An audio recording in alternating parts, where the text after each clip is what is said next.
Okay, wait for it, wait for it, wait for it. We are seeing a play developing in front of our eyes. Oh my goodness, what a beautiful snipe there by Miro Heiskanen and the Selly. He is all by himself. The reason I am placing an emphasis on the gameplay in this video is because this is the last piece of gameplay that I have saved from NHL 24. Every other video that is going to exist on this channel for the next year will have NHL 25 gameplay in the background. We are all out of 24. Sayonara, it's been a good run. It was a great year. I maxed out my team with a bunch of 99 overall players once again, so I'm very happy with that, especially as a free-to-play player. Always have been, always will be. But all gameplay talk aside, you can kinda tell. The Vancouver Canucks have a pretty interesting schedule today. They're playing the Tampa Bay Lightning at 4 p.m. PST, which means our regular Canucks scheduled video should probably come out a bit earlier, which is why this video is coming out at 10 a.m. PST. I wanted to get into some of the big conversations the Canucks have had to deal with in regards to contracts. Because if you head over to puckpedia.com and you look at whom it is the Canucks have expiring on their roster, they have 3 guys that are UFAs at the end of the year on forward. You've got Daniel Sprong, who had just signed a 1-year contract with Vancouver. You've got Pius Suter, who has been here for a year already.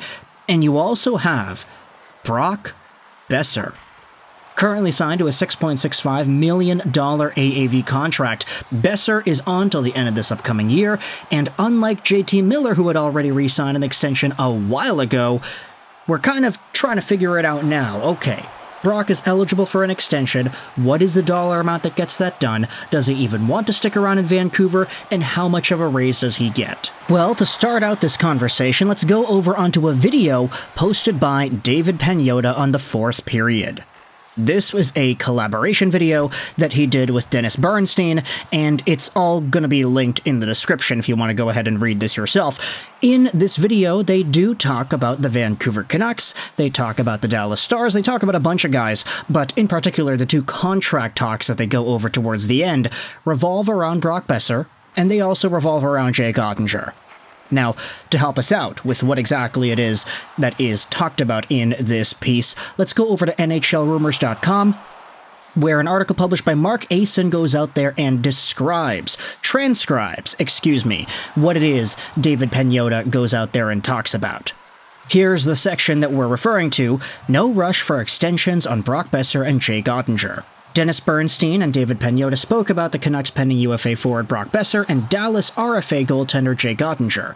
The conversation started out like this, Pagnotta said, going to 2 other guys represented by the same guy, the same agent, Ben Hankinson, Boeser in Vancouver, Oettinger in Dallas.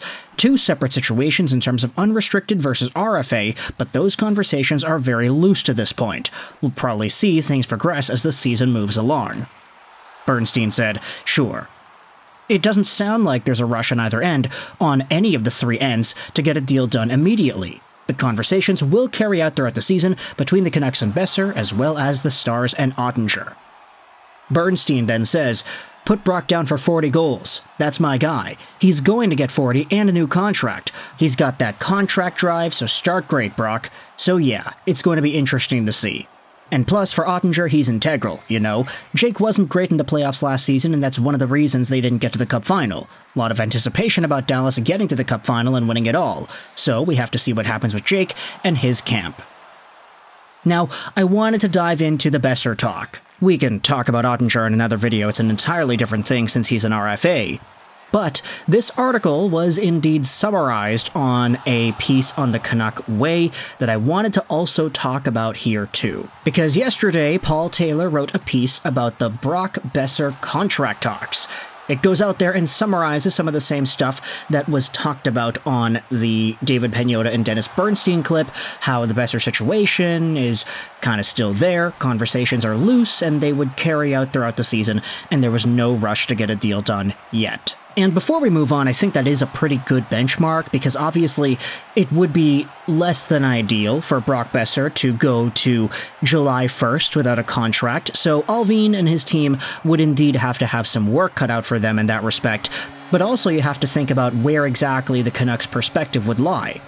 It's already been documented that Patrik Allvin called out Boeser from last season saying, hey, you could have scored 50 goals. You were on pace to doing that. And then you just fell off in the second half of the year, ending off with only 40 goals. That mindset, it's kind of killer, isn't it? We had seen Patrik Allvin be labeled as this sort of killer mentality when it comes to making demands in trades or in contract negotiations. So it's really not surprising to see that his standard for the players on his team, if you have a reasonable expectation and you fail to live up to it, Patrik Allvin is not going to let you live that down.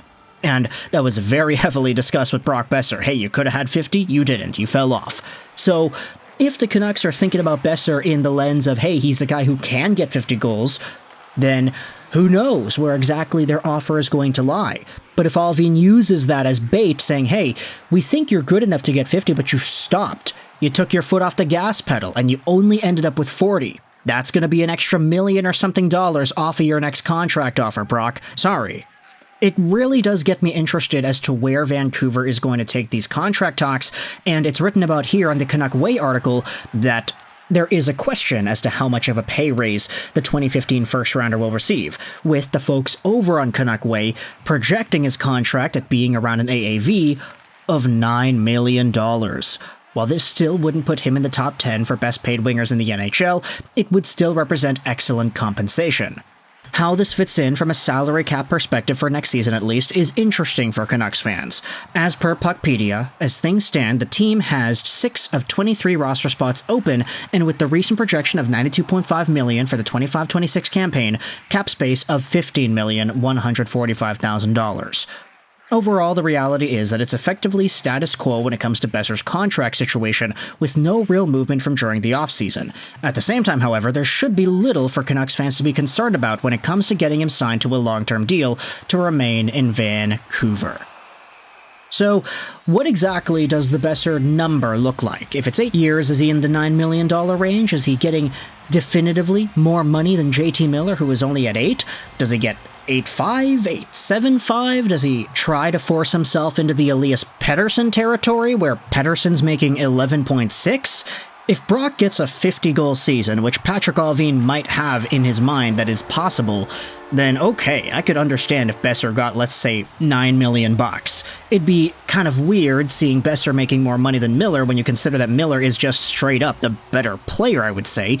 He's more versatile, he's better in all situations, he's more reliable, and he's used in a more demanding role. But obviously we acknowledge that with Miller, he's a little bit older, especially with the contract that he had signed back in the day before he scored the 100-point season that he just had. There's reason for Brock to maybe get a bit more when you consider the cap is going up and he has the potential to maybe hit 50 goals and maybe 80 or 90 points too.